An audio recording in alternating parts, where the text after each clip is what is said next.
Today's the day. Manor Lords is available to everyone in early access on Steam. If you're not familiar with this game, basically the elevator pitch for this game is that it is the most wishlisted game on Steam right now and has been for a minute, and that is for very good reason, and that's because this game is a labor of love by one developer and aims to satisfy a hole in a niche that has been woefully neglected by AAA developers, and that is a medieval sim game that is deep and compelling and that is not crazy over monetized. And I'm happy to report that's what it is. It is a gorgeous city sim game, basically, or I guess village sim game, which is granted in early access, so there are some things missing and things not working the way you would expect, but basically you can build up a medieval village, and as you can see, you can scroll all the way out and see the other lands and districts and things being run by other rulers, and as you play, you could expand and start establishing outposts elsewhere, and you have to worry about traveling raiders. As you can see, these guys are marching towards me right now, so I'm gonna have to worry about them in a minute, but we get to juggle all of this in real time, which is awesome. There's also this cool little feature where you can run around your village if you want on foot to actually go and see what it's like. Granted, this is all very, very early access, so there's some clipping, there's some doorways that you should be able to walk through that you can't, and like some of the nav meshes are not super tight, but all told, it's really cool. And on the simulation side of things, there's all sorts of stuff to do, whether it's handling trading and establishing trade posts for various things, or trying to make sure that you have, you know, a church set up with the proper number of burial plots available for everybody, or just a corpse pit for raiders that come in and cause trouble, or what has been a real headache for me, which is managing all of your crops to make sure that you don't starve in the winter when food production drops like crazy. That's been a headache for me, let me tell you what. But that's a save file that's like 3 to 4 hours in. I've been playing pretty much all morning since I got access to this code. Of course, shout out to Hooded Horse, the game's publisher, for hooking me up with early access so I could give you this video on launch day. I guess technically it's early access to early access, so it's early access squared. But either way, thank you to them for the code and the ability to get this video up for you guys on launch. But when you actually want to start a game, you're gonna go new game and you get to select your portrait of whatever you want to look like. It doesn't really affect much of anything other than a picture that's going to be in the top right.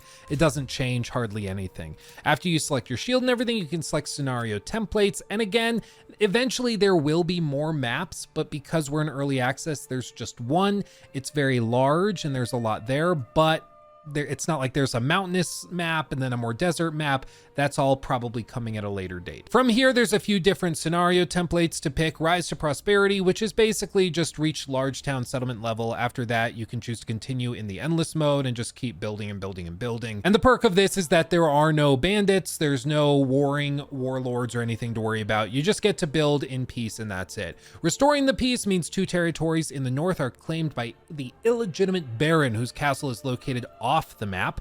Bandit camps reside in the other unclaimed regions. This is what that other save file's on, and you're constantly having to kind of look around the map and make sure you're not going to get jumped by anybody. Otherwise, they'll just run into your town and burn everything down. And the last one is On the Edge. Grow your city and raise forces as quickly as you can. The lands are pestered by raiders and undefended settlements will quickly perish. Survive all the attacks and reach the large town settlement level. And then of course there's templates for how difficult each of these are, which will change what the like bandit camp counts are or what the starting season may be, because in winter, of course, there's hardly any food or anything. Decaying supplies will happen due to snowfall if they're not properly protected and stuff like that. So all of this can be customized to your heart's content. My personal recommendation would be, if you've not tried the demo, if you haven't tried this game at all, probably start on like Rise to Prosperity or Restoring the Peace. Don't go balls to the walls. I would even dare to venture to say you should start with Rise to Prosperity while you basically go through a tutorial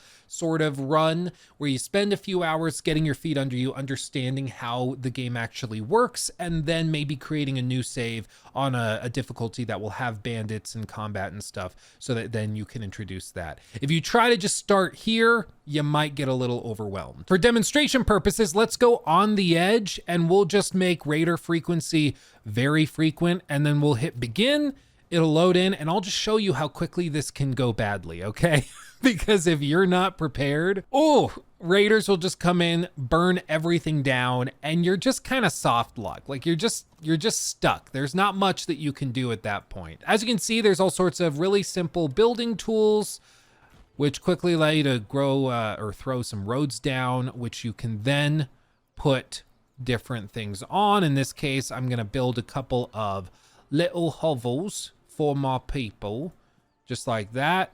And you hit build and they'll start working on it. And if I hit the little fast forward, my big Yeti is in the way of the UI, my bad. You can see them quickly building it all. And the cool thing about how the dev has actually done this is you can actually see them going through the motions of building the structures. So they actually lay the foundation, and it's a step-by-step process where they actually build it piece by piece and construct it that way. It's just a nice touch. You know, some of these games, they might just have it appear in a puff of smoke. Others might have it just float out of the ground. But in this game, they actually go and they build it. And that's just kind of cool. From there, once you've built something, you assign families to it, which will basically go and work. And you can actually go here and see them track where each of the workers for that particular operation are currently. And so you can see if they're misbehaving or doing something they shouldn't be doing. I've run into a couple of instances where basically the NPCs get stuck or might just stay at home forever. And all you do in that case is like you reassign a different family to them, and that fixes it. You can even go in, hit the unassign and then reassign, and that fixes it. But again, we're in early access. There's gonna be some hiccups and stuff, and that's just important to be very, very clear about. You know, I saw in a couple of reviews and things that some people were putting out about this game, they were complaining about how clunky parts of this game are. You know, they were complaining how, the performance can get a little slow during combat, and also there are features missing, and there's some of this stuff here and there that isn't quite where I needed it to be. I'm like, bro, it's written on the screen. Like, look, early access. How much clearer could you possibly make it? And this is something I've seen a handful of times. For one, it just happened with No Rest for the Wicked, which people were complaining about the performance of that game. And it's like, it's early access. They were very clear. It will not run that great at launch, but okay, let's complain about it. And here, I'm sure there will be some people frustrated by it and upset by it. But that's why it's just so crucial that YouTubers and streamers and stuff try to make it clear this is not a full launch. This is giving people beta access effectively to a game that's not quite done yet. And it's cool because you get to provide feedback and see the game as it's being built, but it's important for the people that are playing it to just give a little bit more leeway and have a little bit more grace, because this is not the finished product and nobody's pretending it is. Anyway, I should start paying attention. So you can see I have a total population of 12 with 5 level 1 families, but I only have 2 little houses, little burgers for them. So what I'm gonna do is I'm going to build them more, because as long as those people are homeless, they're going to be upsetty spaghetti. So I'm gonna go like this, build those 2, and then I'll build another one here, maybe another couple, just so we have a little bit of growing room for them. And then you'll see anybody that's not currently assigned, as you can see up here, we have 2 people assigned to the logging camp, but anybody else, or 1 person assigned to the logging camp, the others assigned to the granary. But we'll have those people assigned. Anybody not assigned works on construction to build stuff. And just like that, settlement level increased. So because we now have the proper number of houses, everybody is no longer homeless, we go up a level. And as you can see here, if we click on this, we have what's sort of a development tree or a skill tree, as you might recognize from some RPGs and stuff. But basically in sim games, usually these give you little perks and upgrades and stuff that can make everything a bit more efficient, or help you target what your particular economy is going to be built around. So in this case, I'm going to choose charcoal burning, because in the winter, fuel becomes a big issue. So I'm going to select that, which will make refueling much more efficient and help us get through those bitter cold winters. And you can see you'll also have the ability to assign policies and stuff, which will allow you to do all sorts of other cool things. A lot of it's locked right now because it has to be balanced, since again, we're in early access, but eventually we can do this. I'm also going to rename the region to the region. And now you can see it's even reflected on our big bad map. The region versus Walbrand and Eichenhau and Zviao. I don't know how to pronounce that one. Oh, one question that I did see somebody ask in the comment section of one of the other videos I've done on this on Luke Stevens Live, my second channel, was whether you could select which region you start in this early access build map. And as far as I've been able to test, you can't select it. It's randomly assigned when you load in. Maybe there's a way to force it or trick it into giving you a specific region you want, but I've been messing around with it. I can't figure it out. So as far as I'm aware, you just kind of have to reload and restart until you land in a region you haven't been in before, if you care about that sort of thing. I will say it is a lot easier if you're on the edge. Being in the center sucks because everybody starts invading you from all sides. So don't recommend that. But this is how it starts. And after you spend a handful of hours and you slowly expand and you add different maybe fields or you add pastures for grazing and stuff, you can eventually work your way all the way up to a larger town like this. And this particular one is very haphazard, and this is far from like a meta way of building a town. And you're going to see why in just a second, because I saved at this particular point because I want to show you what happens when these guys over here come and say hi. Spoiler alert, it's bad. It's really, really bad. I've also stopped all trading and stuff for food, wheat, and other things I might need to keep my populace happy. And you'll see how quickly this can turn bad for everybody. If you like get a little distracted, if you stop paying attention to a couple things here and there, you can end up in some serious trouble very, very quickly. You see, we have approval that's currently relatively high, but we only have 1 month's supply of food, and that's about to go to 0. And when that happens, everybody's gonna start starving and freaking out. And hopefully we also get a 1-2 punch of these raiders coming in, which will make things even more chaotic. Okay, and just like that, we have an invading party of soldiers from a nearby duchy. Oh God. Now, like I said, things can go really bad really, really quickly. As you see, I've let my population start starving just because they're about to get real warm real quick. I'll show you. But in this case, one of the things that is perhaps a strength or maybe a weakness of this game as it currently stands is just that if you need to like quickly arm your populace and you've gotten distracted with other stuff and you've not spent time trying to import weaponry or build it or prepare any armies at all, you could find yourself in a spot similar to this, where you have a large group of people living in a nice, peaceful, tranquil city, and oh my God, they're coming to kill us all. Well, you can try to rally a militia, but if you haven't collected those things, as you can see, no spears, no axes, no shields, no bows, nothing. You just can't. Like, you can go like this, but there's not enough equipment, so they just can't fight. So you might then go, okay, I'll hire a mercenary. Well, you need money to do that. If you don't have enough money, you can't do it. And even if you do have enough money to do it, like say you wanted to recruit this one, the Ravenous Vultures, they arrive in Imenruth. And Imenruth, if I scroll out, is not this area, it's over here, which I happen to also control in this save. But they would spawn like over here and take a few months to travel all the way over to where I need them. So there are no last minute saves.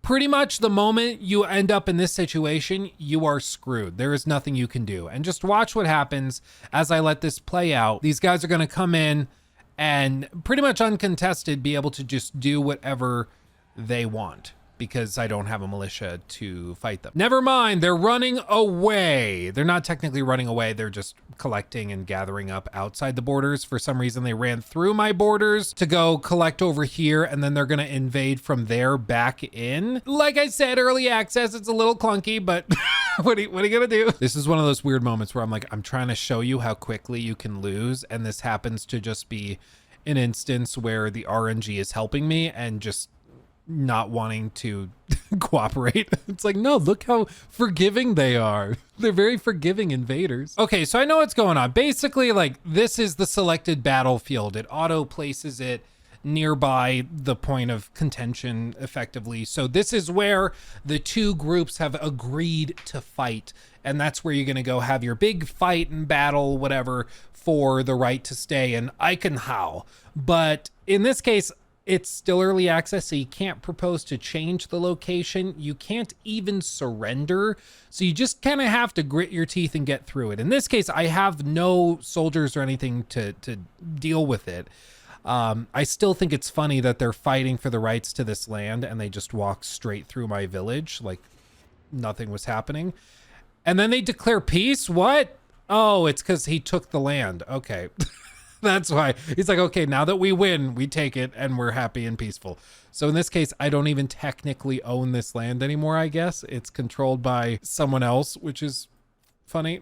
Again, remember what I was saying where like, I want to show you how easy it is to fail. And then that just happens to be the time when everything goes well and the game doesn't cooperate. That's what this is. All right. I just want to show you what happens when everything burns down. So I made an entirely new save and I've been trying to goat some people in to attack me. I want pain. Give me. They're just going to walk right past me, aren't they? Damn it.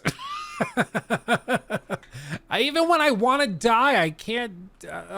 Even when I want them to burn everything, I can't get it to happen. My life's hard. Okay, here we go. Finally, we got some bandits coming in. I'm going to show you what happens. Things go bad. Things light on fire. See, they run in here and they're very upset because we are doing well in life and they're upset about it. And if you don't have enough soldiers to defend yourself, you're just kind of screwed. Like, look how badly things can go. How quickly all your work can just implode and burn to the ground. You got to be careful. So this all just goes to say, I think the game is really fun. I've been having a really good time with it. It can go really bad really quickly.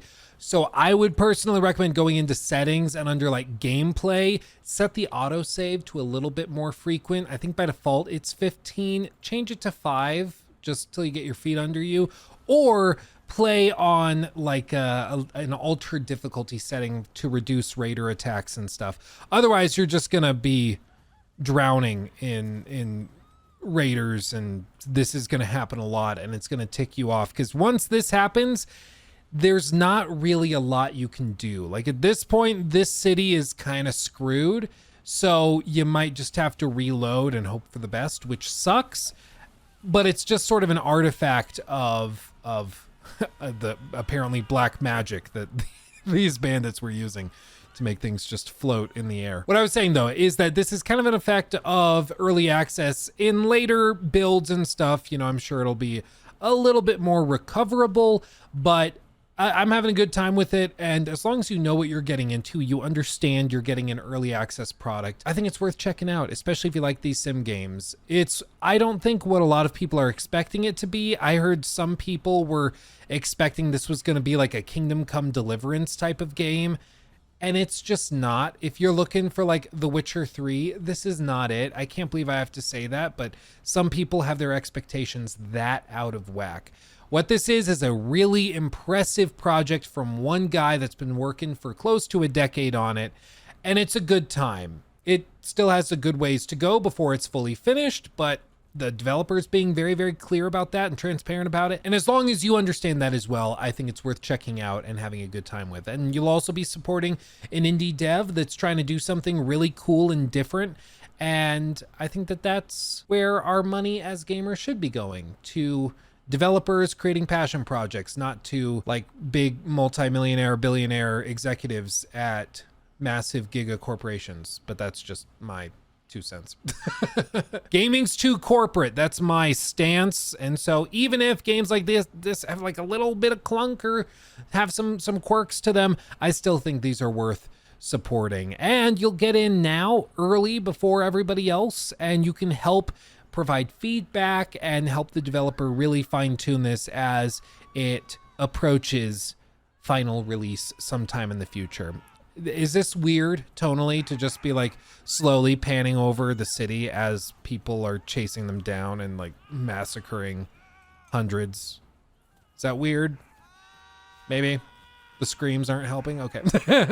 That's gonna do it for me though. Thank you for watching. I love you all dearly. You guys have blown me away with your support so far this year. It's been very, very humbling. You're making my dreams come true every single day, and I appreciate the gosh darn heck out of you. So thank you. With all that said, thank you for watching. I love you all dearly, and I'll see you in the next video. Hugs and kisses.